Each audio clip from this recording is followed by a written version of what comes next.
What has United Nations been doing in the DPRK? Foremost, the United Nations for the past several years has been keeping the DPRK human rights agenda at the center of international human rights discussions.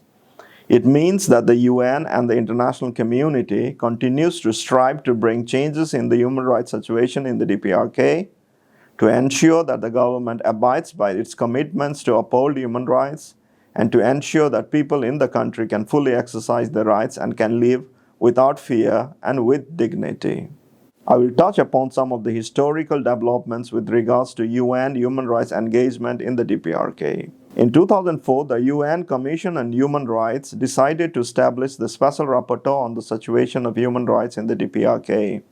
This was an important initiative to systematically monitor, document, and report DPRK human rights. Since its establishment, the Special Rapporteur on the situation of human rights in the DPRK has been documenting, monitoring, and reporting human rights violations. The Special Rapporteur has been an important voice providing an independent picture of the human rights situation in the DPRK and urging both the DPRK and the international community on what can be done to improve the situation. The Special Rapporteur has also been an important avenue for the victims, families, civil society organizations, and others to engage on DPRK human rights issues. He has also been an important public voice for the people. In 2013, there was another important initiative. The Human Rights Council established a Commission of Inquiry on Human Rights in the DPRK.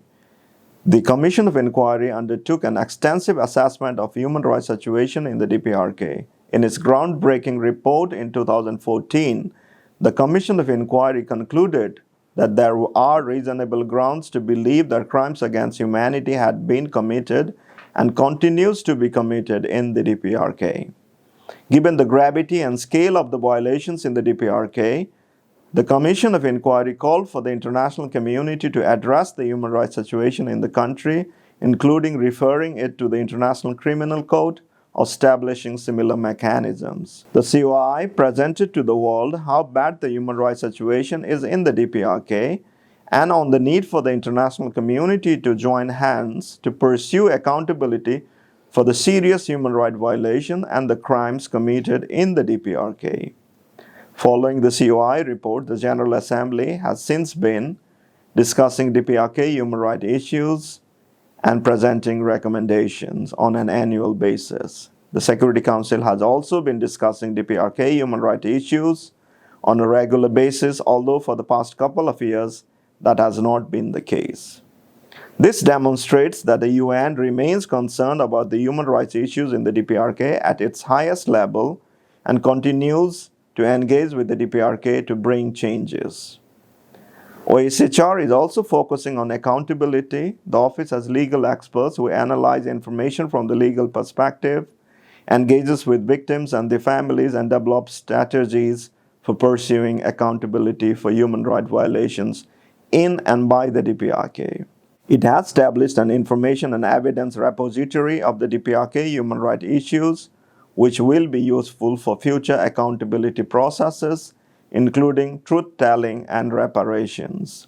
The office has also published thematic reports, such as on human rights violation in the DPRK, human rights and peace process, separated families and adequate standard of living, which continues to highlight specific human rights concerns. These publications are also an important advocacy materials on DPRK. Engagement with the DPRK and providing support is also a key part of the UN work. OHCHR and other UN agencies has been providing support to the government in advancing human rights. OHCHR policy therefore remains to monitor and document, publicly advocate on ongoing and past human rights issues, and at the same time encourage engagement with the DPRK to provide technical advice, training, and other support to advance human rights in the country. The engagement is, however, very limited.